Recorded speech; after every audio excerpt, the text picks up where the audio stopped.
Oke, pagi Tribuners, hari ini kita mulai sebuah program baru di Tribun Kaltara. Namanya Bincangin OPD. Nah, hari ini kebetulan kita kedatangan dengan salah satu kepala OPD, Pak ya. Tepatnya adalah Bapak Denny Haryanto. Betul? Ya. Beliau adalah Kepala Badan Keuangan dan Aset Daerah Provinsi Kaltara. Apa kabar Pak Denny? Alhamdulillah baik Mas Adi. Ya. Ini belakangan ini tampak sibuk Pak ya? Ya seperti itu rutinitas. Tapi Tribuners di sela kesibukannya ini Pak Denny saya dengar ini Pak pegiat lari Pak di Kaltara ya Pak. Ya selain hobi Pak, ya hobi saya investasi di kesehatan juga. Karena umurnya sudah nggak muda lagi kan. Jadi menjaga sehat itu penting buat saya. Oke. Kenapa pilih lari Pak? Ini karena nggak semua orang, apalagi kalau muda umur Pak ya. Berat lari itu Pak.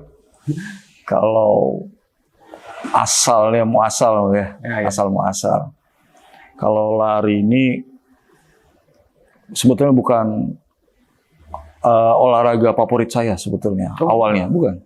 Kalau saya ini aslinya atlet tenis sebetulnya. Oh, tenis. Saya atlet tenis. Tapi karena saya mencari sesuatu di olahraga itu mencari sesuatu kepuasan. Saya ini kan penikmat. Walaupun saya dengan mempersiapkan waktu saya, mempersiapkan saya kapan berolahraga, saya belum dapat feel-nya belum dapat tenis. Walaupun saya berangkatnya dari atlet tenis, gitu kan. Saya belum dapat. Nah, ketika dengan beban kerja terus bertambahnya umur, saya harus punya satu circle, harus punya olahraga memang yang bisa mengembalikan perform saya. Saya harus press lagi dan sebagainya. Betul. Ini yang harus saya manage. Saya mencoba lari itu sendiri dulu sebenarnya. Ternyata lari sendiri itu jangan salah, banyak salahnya. Oh, gitu. Banyak salahnya. Jadi kalau lari ini, waktu itu sih asalnya larinya sendiri dulu. Ternyata dari outfitnya salah, terus cara berlarinya terutama salah. Sepatu mungkin. Nah itu dia. Ternyata kita olahraga lari itu selain kita mau sehat, kita harus perform kita harus panjang, jangka panjang. Jadi makanya waktu itu ketemulah teman-teman berapa orang. Akhirnya kita belajar. Kita berkomunikasi, lari itu seperti apa, dan sebagainya. Nah, jadi saya semakin kerasukan nih untuk lari. Jadi lari itu buat saya itu pagi sebelum berangkat kerja, setelah sholat ya saya lari itu. Tiap hari berarti? Tiap hari dulu. Oke. Dulu. Sebelum cedera nih. Ini tahun berapa dimulai itu? Jadi saya aktifnya lari itu di tahun 2020. Oke. Sudah betul-betul aktif. Jadi habis sholat subuh saya lari, entar sore habis tenis saya lari, malam gitu habis sholat isya saya lari lagi. Oh, udah dapat banget lah feel-nya, candu. Jadi saya kalau istirahat tuh merasa nyaman tuh setelah lari. Begitu juga ketika saya mau melakukan aktivitas besok pagi, setelah obatnya harus lari dulu gitu. Jadi saya press lagi dan sebagainya. Memang banyak manfaatnya lah untuk lari. Nah, terbentuklah komunitas, bergabunglah kami ini orang yang sering lari-lari sendiri akhirnya bergabung. Kita coba punya satu misi, satu visi dan sebagainya. Kita mau mengajak khususnya masyarakat di Kaltara. Kalau lari itu manfaatnya luar biasa. Itu komunitas apa namanya? Begimpor Malam. Begimpor Malam. Begimpor Malam. Ya, jadi Begimpor itu dari Begimpor itu bahasa asli Bulungan. Bahasa asli Bulungan. Artinya berlari. Oh, berlari. Malam itu malam. Jadi kita punya waktu yang ini berapa orang nih, ada dari kejaksaan, dari hakim, ada dari polisi, tentara, dari ASN, terus ada dari teman-teman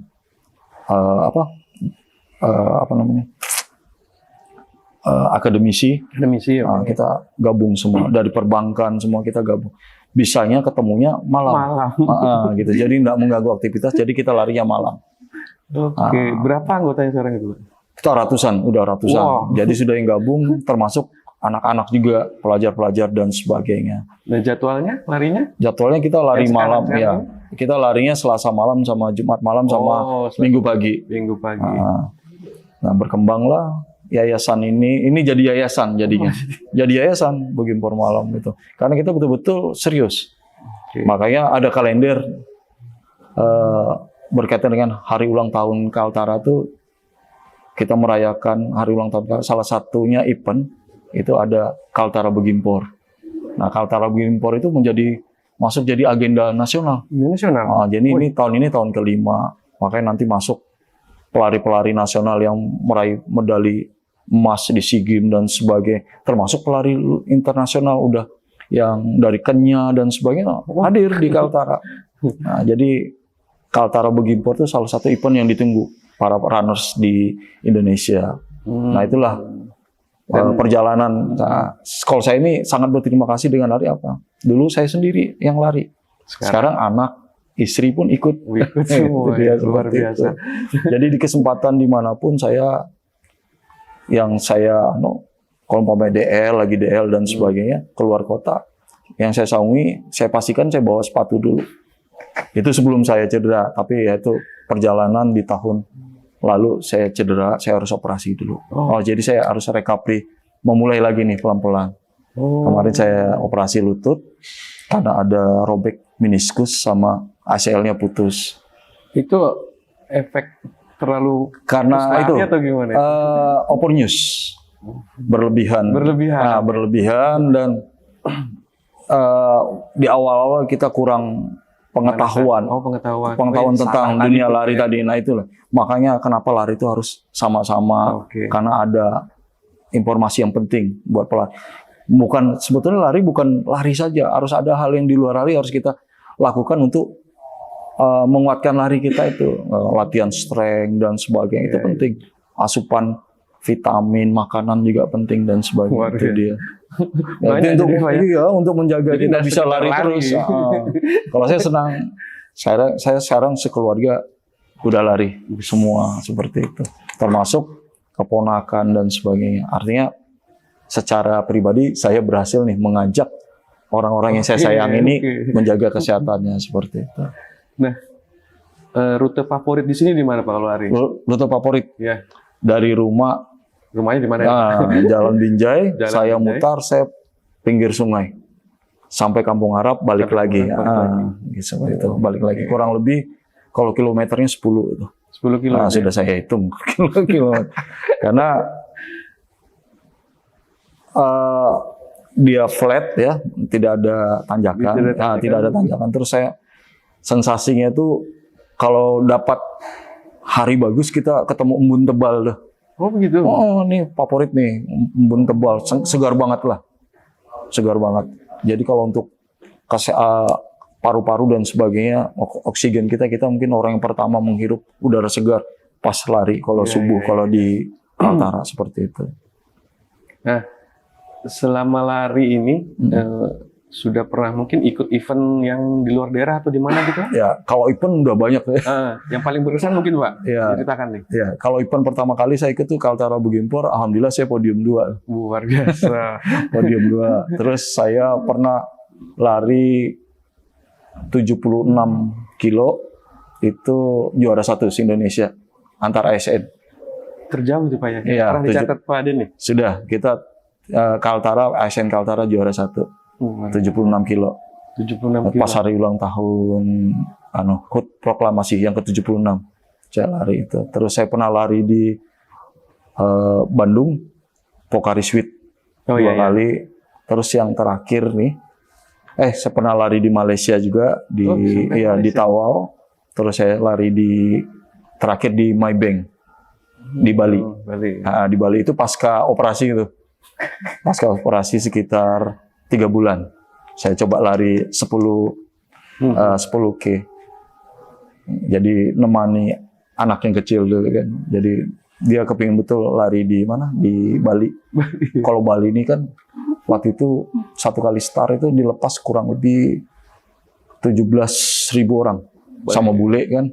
Terus rutenya rute menantang, tanjakan semua. Wah, Tapi suasananya enak banget lah. kuat itu anak, Pak. Finish alhamdulillah. anak saya. Luar biasa. Jadi kalau lari itu yang dikejar PB, kita nggak podium ya. Kalau usia PB, personal best sama medalinya jadi koleksi. Oh, Itu iya, kebanggaan iya. para runners tuh di situ. Pernah di pelari di sini. Gitu. Saya pernah lari di sini dan sebagainya gitu. Mungkin masih ada ini, Pak, apa? Impian pengen lari di mana gitu. Pengen. Di mana? Kalau di sisa usia nih, mudah-mudahan dikasih kesehatan terus. Saya pengen lari di Australia, di Melbourne, ya. Terus saya pengen lari di Boston, Singapura sama Tokyo. Tapi itu harus dapat istilahnya ikut lari yang anu loh, poinnya dulu. Oh, ada prasyaratnya. Syarat dulu gitu. Itu memang ajang resmi di sana, Pak? Resmi. Itu mempertemukan pelari sedunia kan. Karena dia kayak kalau di Boston ada cerita tersendiri, Tokyo ada cerita tersendiri seperti itu. Ya mudah-mudahan lah kalau gitu saya baca. Luar biasa cerita dari Pak Denny. Nah, mungkin Pak Denny bisa tularkan ajakan ayo olahraga lari nih kepada warga Kaltara nih, Pak. Pak. Khusus untuk masyarakat Kaltara, yang terbaik saat ini investasi yang termahal untuk kita. Kalau masih ada punya waktu, punya kesempatan, saya mengajak kita sama-sama hidup sehat. Kalau mampu untuk berlari, ayo silakan berlari, gunakan waktu yang ada. Karena pengalaman kalau sudah sakit, rumah atau tempat tinggal paling mahal tuh ya di rumah sakit, dan itu pun tidak ada jaminan bahwa kita akan sehat kembali. Nah gitu juga kalau sudah sakit, dokter pasti dia bilang, setelah ini olahraga ya, seperti itu. Jadi saya kembali, manfaat untuk lari banyak banget lah. Nah, jadi kita lakukan yang mudah dan harus sebelum berlari lebih banyak mendapatkan informasi tentang lari. Jadi biar larinya betul-betul terarah dan betul bermanfaat. Nggak dapat cedera, pengalaman lah yang mengatakan seperti itu kan. Karena saya kan dulu ya hajar aja, pokoknya fit lari terus saya seperti itu. Ternyata harus ada recovery, harus ada istirahat dan sebagainya. Jadi itu pesan saya kepada masyarakat Kaltara. Jadi kita sama-sama menularkan virus lari di Kaltara seperti di daerah yang lain. Karena itu menjadi apa ya? Style hidup sampai saat ini. Mungkin itu dari saya. Terima kasih. Oke, Tribuners, ini apa? Sebuah pengalaman yang sangat sehat ya dari Pak Denny. Oke Pak Denny, sekarang kita kalau lari ini kan tadi kita masih pemanasan nih Pak. Ya. Pemanasan dulu. Sekarang kita tambah speednya nih Pak. Oke, kita gas, aman. Oke, Tribuners, Pak Denny sekali lagi saya ulang bahwa Pak Denny adalah Kepala Badan Keuangan dan Aset Daerah Provinsi Kaltara.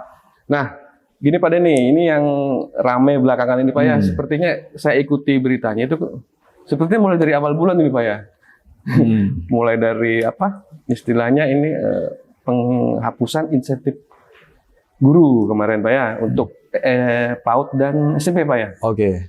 Nah, terus juga ada kemarin penyesuaian TPP.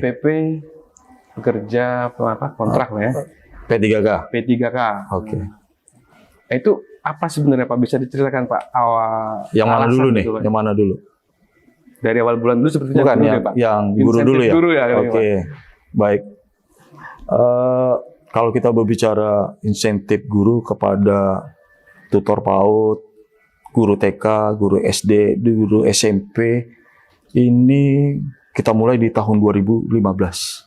Kita tahun 2015. Wah, ini bukan tahun ini Pak ya? Bukan, sudah lama. Tapi sudah Berlangsung. 2015. Mulai 2015. Dan ada karena itu beberapa kebijakan dari kepala daerah kita jalankan. Sebetulnya kita tuh awalnya ngadopsinya dari Kaltim tuh. Nah, Kaltim itu kalau nggak salah di zaman almarhum Gubernur Pak Awang Paruk. Oke. Nah, Nah, perjalanan pemberian insentif ini sebetulnya nggak ada kendala. Sebetulnya ada kendala dan tidak ada kendala. Intinya itu Masih sanggup lah gitu. masih sanggup lah APBD. Oke. Nah, namun memang sebetulnya yang sangat sangat prinsip sebetulnya. Kenapa harus dihentikan Di tahun ini. di tahun ini? Yang pertama karena memang sesuai aturan. Oke, satu aturan. Undang-Undang 23 tahun 2014 terkait dengan pemerintahan daerah, di sana telah dibagi tuh kewenangan pemerintah pusat, kewenangan pemerintah provinsi maupun kewenangan pemerintah kabupaten kota. Ya. Jadi saya jelaskan untuk terkait dengan undang-undang ini, kewenangan pemerintah provinsi itu ada di SMA, SMK, dan SLB. Nah, terkait yang PAUD, TK, SD, SMP itu ada di kabupaten kota. Nah, perjalanan kita menyusun APBD ini kan pasti dievaluasi RAPBD, rancangan APBD. Kalau kita dievaluasi oleh Kementerian Dalam Negeri. Nah, kita pernah setiap tahun dipertanyakan hasil evaluasi bahwa kenapa menganggarkan terkait dengan insentif guru yang bukan merupakan kewenangannya provinsi. Itu yang dari hasil evaluasi dari kementerian. Yang kedua, setiap tahun kita juga diaudit oleh BPK. Kenapa TAPD menganggarkan yang bukan merupakan kewenangannya provinsi? Nah, itu yang menjadi pertanyaan. Dan itu kita jawab.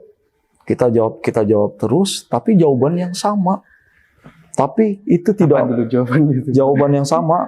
Artinya itu masih menjadi perhatian dari provinsi, kepedulian kita terhadap guru-guru kita yang ada di pedalaman atau di perbatasan dan sebagainya. Maka kita mau memaksimalkan proses belajar mengajar.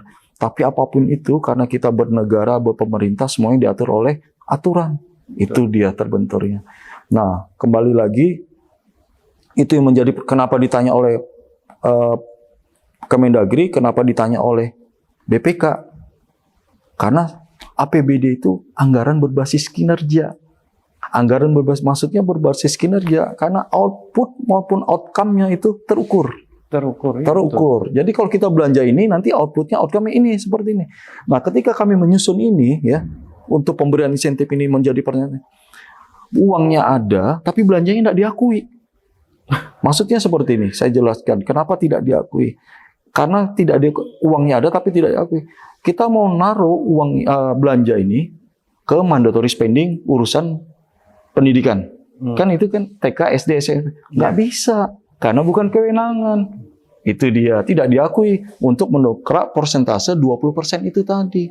Itu seperti itulah. Dan tidak mungkin kita menganggarkan yang salah berulang-ulang. Jadi temuan yang berulang-ulang, seperti itulah. Yang kedua terkait dengan instruksi Presiden Impres kemarin terkait dengan efisiensi. Nah, efisiensi itu sudah diarahkan beberapa belanja dan sebagainya. Terakhir surat edaran dari Mendagri. Nah, surat dari edaran dari Mendagri sudah menjelaskan, diarahkan.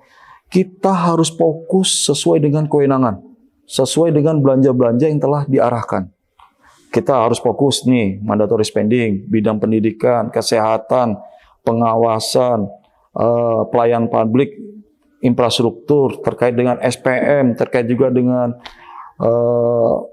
peningkatan SDM dan sebagainya. Tidak masuk belanja ini seperti ini. Efisiensi artinya APBD kita semakin dipelolot nih, semakin dilihat. Betul nggak kita sudah sesuai ini? Kita bukan masalah Pak, itu bukan artinya saat ini kan bukan temuannya bukan material. Mungkin hari ini kita berbicara bukan material dan sebagainya. Nah, itu yang kami khawatirkan. Tapi kita nggak tahu ke depannya. Dan kami TAPD ya, saya tidak bicara BKD, tapi saya bagian dari TAPD. Nah, saya berbicara TAPD ini harus memberikan advies teknis ya sesuai aturan kepada gubernur. Seperti itu. Nggak mungkin kita diam-diam saja Pak. Padahal ini menabrak aturan, tidak mungkin seperti itu. Dan kembali lagi kami sampaikan, memang sudah saatnya APBD kan sudah diperuntukkan tadi belanja-belanja yang sesuai dengan kewenangan. Nah, begitu juga kinerja teman-teman di kabupaten kota juga diminta untuk sudah saatnya diambil alih nih oleh kabupaten kota seperti itu. Tapi selama 2015 kemarin Pak ya, sampai sekarang itu kabupaten kota juga memberikan atau gimana Pak? Ada yang memberikan, ada yang tidak seperti itu. gitu. Ada yang memberikan, ada yang tidak. Nah, itu kan juga bisa jadi temuan nanti tuh. Artinya double kan dia kan. Tuh, bisa double itu ya. Double dia seperti itu. Yang jelas kalau kami kembali lagi saya bicara kewenangan. Kalau kewenangan kita tarik lagi ada peraturan yang mengatur, ada kinerja di sana dan sebagainya. Nah, jadi saat ini yang terbaik untuk pemerintah provinsi, apalagi dengan pemerintahan yang baru, ya kita tidak. Yang penting terbaik buat kami saat ini adalah patuh dan tertib APBD itu.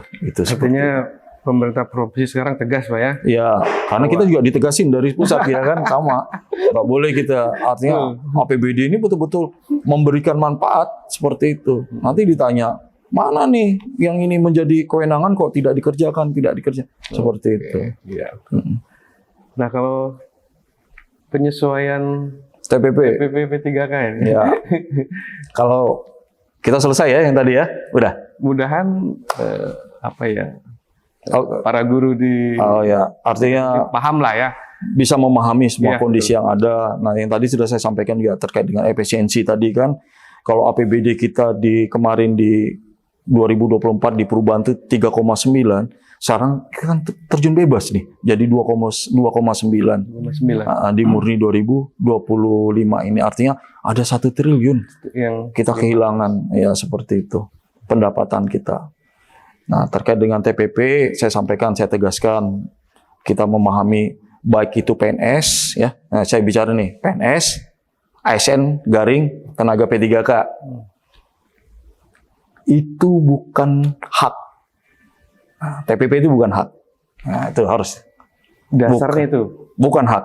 Jadi yang menjadi hak terhadap PNS baik ASN maupun tenaga P3K itu cuma 2. Gaji dan cuti.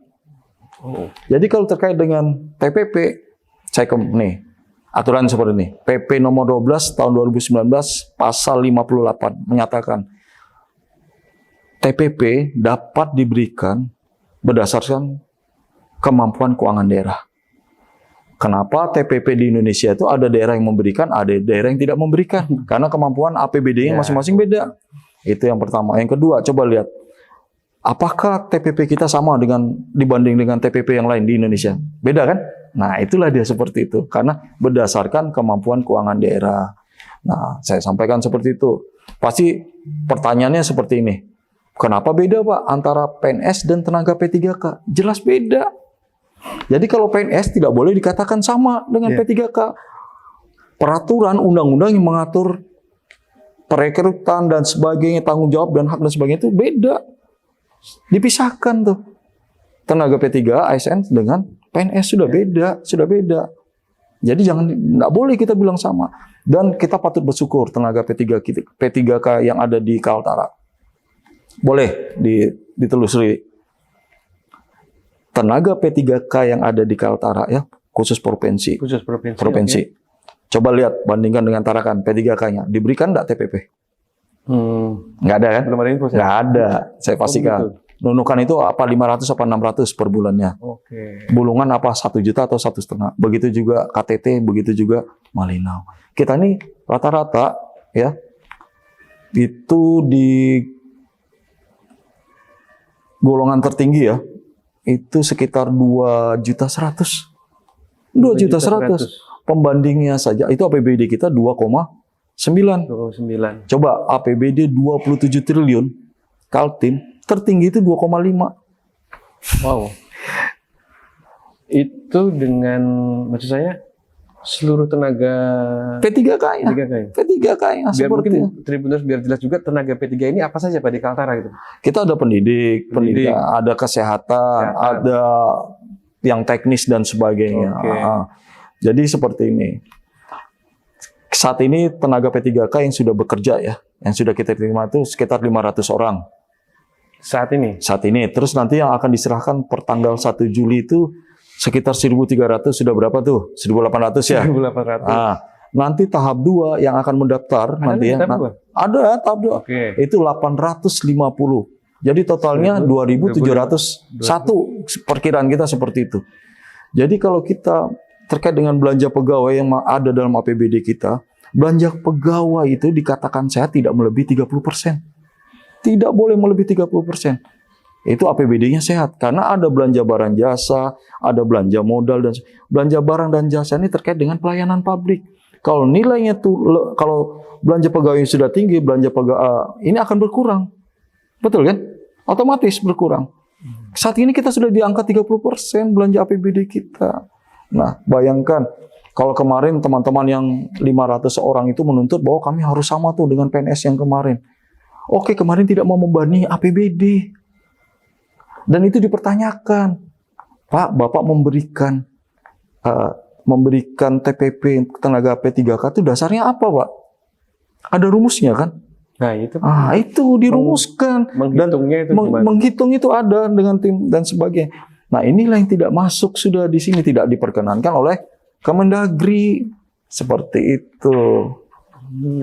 Ada rumusnya, enggak sembarang kita merumuskan itu. Mungkin nanti akan kita kita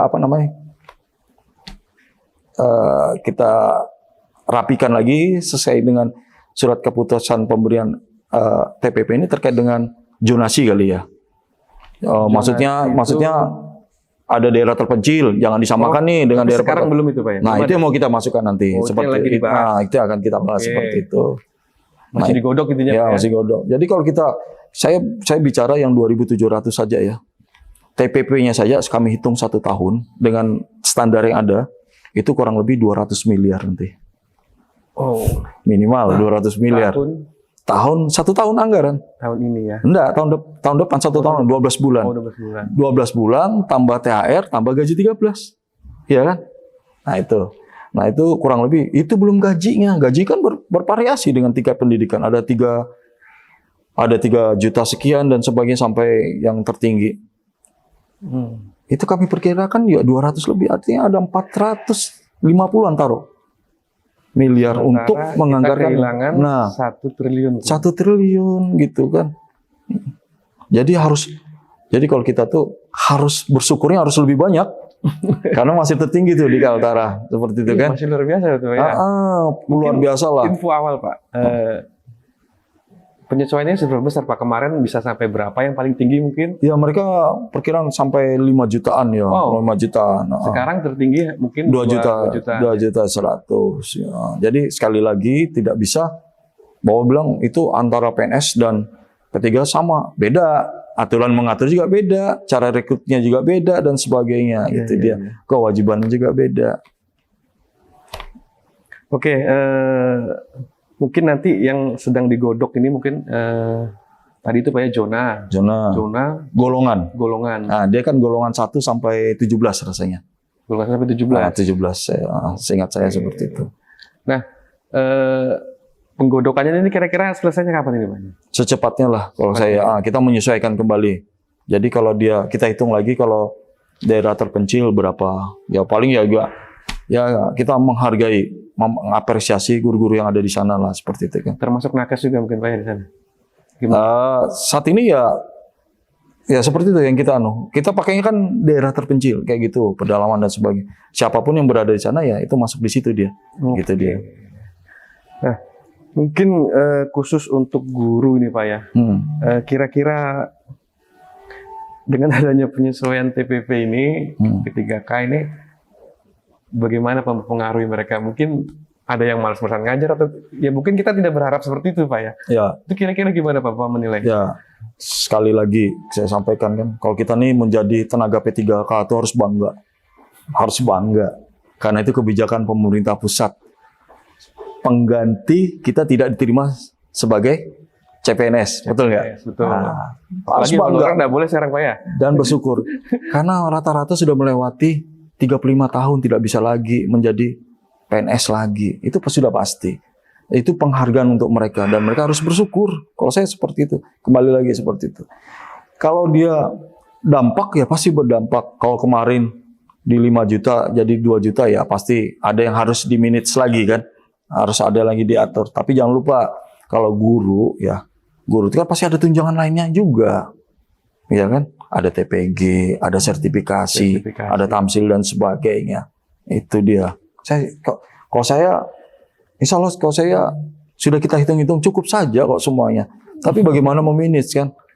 Ya, tapi kalau kita hidup dengan keinginan, semuanya nggak pernah cukup. Betul. Nah, kan kita kan hidup dengan kebutuhan kan. Jadi mana yang lebih mendasar dan sebagainya seperti itu. Dan itu maka saya bilang, sekali lagi kita harus bersyukur melalui kebijakan Bapak Gubernur masih memberikan TPP. Sebetulnya saya kemarin nge-zoom ya dengan Kemendagri, langsung dipimpin oleh Pak Mendagri, terus dengan Kemenpan RB, terus dengan Kepala BKN, yang diwajibkan kepada pemerintah daerah itu dalam menganggarkan dalam APBD-nya apa? Gaji. Gaji aja. Gaji saja. Nggak ada. Sudah jelas di sana. Cuma gaji. Dan itu selambat-lambatnya 1 bulan untuk CPNS sebelum penerimaan diberikan penerimaannya berdasarkan hasil anunya. Artinya 1 bulan. Kalau CPNS itu kemarin Juni, kita majukan Mei ya. Kalau kemarin untuk tenaga P3K selambat-lambatnya itu di bulan 10. Kita malah maju nih di bulan Juli. Ya. Jadi kita harus berpikir secara keseluruhan tenaga P3K ini adalah 2.701 orang, bukan kita yang 500 ini dan sebagainya. Itulah dia. 2.700. Nah, berdoa saja APBD kita semakin bagus. Pak Gubernur dikasih kesehatan, beliau juga melihat semangat bekerja guru tenaga P3 semakin bagus, kinerja juga diperlihatkan. Artinya nanti kan ada reward dan punishment di sana, gitu kan. Kalau kita nih, mohon maaf, kami aja PNS ini sudah 5 tahun nggak pernah naik kok. Nggak pernah naik TPP-nya, nggak pernah naik. Karena kita ada yang lebih penting buat kita. Dan kami memahami bahwa itu bukan hak. Hari ini juga kalau TPP dihapus, ya nggak ada masalah. Karena itu bukan hak, gitu ya. nggak ada masalah. Nggak ada masalah. Karena dengan alasan, karena efisiensi, karena defisit, karena belanja pegawai telah melebihi, boleh, tidak ada masalah. Itu bisa saja Bisa dilakukan, saja. ya. Tapi sampai saat ini alhamdulillah kita tidak ada gitu dia. Intinya di malah dibuka lagi keran formasinya, Pak, ya. untuk penerimaan tenaga P3K ini. Nah, ini saudara kita semua kan. Betul. Nah, itu. Jadi tetap rasa bangga itu, rasa bersyukur tuh masih Harusnya itu, Pak, ya. Nah, harus ada. bagaimana teman-teman di BKAD atau mungkin Pak Denny sendiri mensosialisasikan atau mengkomunikasi ini ke teman-teman guru dan Iya. nakes dan Jadi begini, setelah diambil keputusan ini terkait dengan efisiensi tadi dan sebagainya, dan juga dengan aturan yang lain yang memperkuat kita. Jadi kemarin tuh kita sudah dipanggil rapat dengar pendapat dengan teman-teman Komisi 4 di DPR. Kita tindak lanjuti semuanya. Kita sudah sosialisasi kok di kabupaten kota dengan tim terhadap guru-guru kita yang ada di kabupaten kota tadi nih. Infonya juga kemarin kan ada anggota dewan juga sempat menginginkan misal kayak insentif guru tetap ada meskipun hanya setengah. Kalau di TPP ini mereka ada usulan apa? Kalau usulan mereka alhamdulillah bisa memahami Bisa semuanya. memahami, Kalau yang TPP nggak ada masalah sudah. Ada masalah. Sudah kita udah sosialisasi. Nah, kalau terkait dengan insentif, Mas, seperti ini, mau separuh kah? Mau 3 bulan kah? Mau 6 bulan? Mau 1? Salahnya tetap sama. Itu dia. Karena aturan tadi itu dia. Aturan tetap sama. Nah, kalau kami nih, kita ya, provinsi kita tetap komit memberikan insentif, tapi sesuai kewenangan. SMA, SMK, SLB kita berikan tuh. Kita berikan. Nggak ada masalah. Kami juga tidak mau ini menjadi temuan yang berulang-ulang. TAPD dianggap menutup mata nih sesuai dengan aturan tidak seperti ini. Karena tidak ada kinerja pemerintah provinsi di sini. Seperti itu. Artinya untuk insentif clear sudah, Pak, ya? Clear sudah. Seperti itulah. Karena memang sekali lagi saya mohon maaf karena berbenturan dengan aturan. Seperti itu. Karena jelas ini bukan Permendagri ya dan sebagainya, tapi ini undang-undang tadi saya sampaikan, Undang-Undang 23 tahun 2014 di mana sudah dijelaskan mana kewenangan pusat, kewenangan pemerintah provinsi maupun kewenangan kabupaten kota seperti itu. Oke, mungkin dalam sosialisasi ya kita juga baca kabar-kabar di luar sana ya beberapa pihak masih belum bisa. menerima begitu. Iya. Itu bagaimana Pak nanti ke depan ini agar dari teman-teman BKD sendiri memastikan bahwa keputusan ini bisa berjalan lancar gitu. Ya, sekali lagi saya sudah sampaikan juga di anggota Dewan yang terhormat Komisi 4, Pak. Kalau kita berbicara aturan, Pak, sanksinya sudah jelas, Pak, di sana menunggu. Sudah jelas. Nah, siapa yang mau dia sedikit, mau dia banyak, sama salahnya itu sama, saya bilang. Tidak mungkin, karena sudahlah mulai 2015 sudah cukup. Kaltim saja, ya, mohon maaf. Kaltim saja sudah 7 tahun yang lalu sudah menghentikan ini. Itu dia. Sudah 7 tahun. Sudah 7. Kalau mau gubernurnya yang sekarang mewacanakan, saya yakin juga berbenturan dengan aturan. Tidak mungkin. Karena kewenangan udah dibagi. Itu dia, seperti itu. Oke. Nah, ke depan ini Pak, kan insentif hilang nih kan. Terus juga, ya mungkin insya Allah mudahan ya tergantikan ditangani oleh Pemkab dan Pemkot Pak ya, harusnya ya. Nah, untuk yang tunjangan ini kira-kira ke depan ini Pak ya, jika memang kita sih tidak berharap ini mempengaruhi dari profesionalitas dan rasa pengabdian dari seorang guru-guru Pak ya, maupun nakes gitu. Kira-kira langkah-langkah apa dari BKD untuk memastikan itu Pak? Ada terlibat gitu Pak? Gimana? Kalau untuk nanti yang sekali lagi kan saya bicara kewenangan, tapi apapun itu kami akan nanti mensosialisasikan ini, akan memanggil PGRI ya. Oke. PGRI-nya. PGRI Nunukan, 5 kabupaten, kota, dan provinsi. Dan ini mereka silakan mensosialisasikan. Karena sekali lagi, kami tidak akan terlalu jauh untuk masuk ke dalam kewenangan seperti itu. Kami hanya menyampaikan bahwa alasan kami seperti ini, dan ini sesuai ini dan sesuai ini. Seperti itu saja. Artinya, memang ini kondisi yang tidak diinginkan lah. Tapi karena sekali lagi, tidak mungkin kita cara berpikir kita menyusun APBD, tidak mungkin kita melakukan kesalahan yang sama terus setiap tahunnya seperti itu. Jadi malah kekhawatiran saya seperti ini sebetulnya. Karena ini bukan kewenangan dan itu menjadi temuan kalau suruh mengembalikan dan sebagainya. Nah itu yang kita ada jadi potensi begitu Pak. Potensi itu pasti ada saja, makanya saya bilang pasti ada. Jangan sampai nanti kita disesali gitu. Itu yang kita tidak pernah menyampaikan ini seperti itu. Nah, oh ya Pak. Nah untuk mungkin tadi kita bicara golongan tadi Pak ya. Nah itu yang dari teman-teman BKD sendiri nanti apakah ada yang istilahnya menyeleksi atau dari mana itu Pak? Kan yang menentukan? Sudah ditentukan, kelihatan kan dari data dari BKD udah kelihatan tuh Sudah bahwa itu, Pak, ya? Si A tingkat pendidikan ini, masa kerja segini, sudah kelihatan. Oh, udah kelihatan otomatis di database-nya. Teman-teman P3K juga bisa meningkatkan kompetensi nanti Pak, ada kesempatan itu? Ada lah nanti kan, ya? pasti ada. Oke.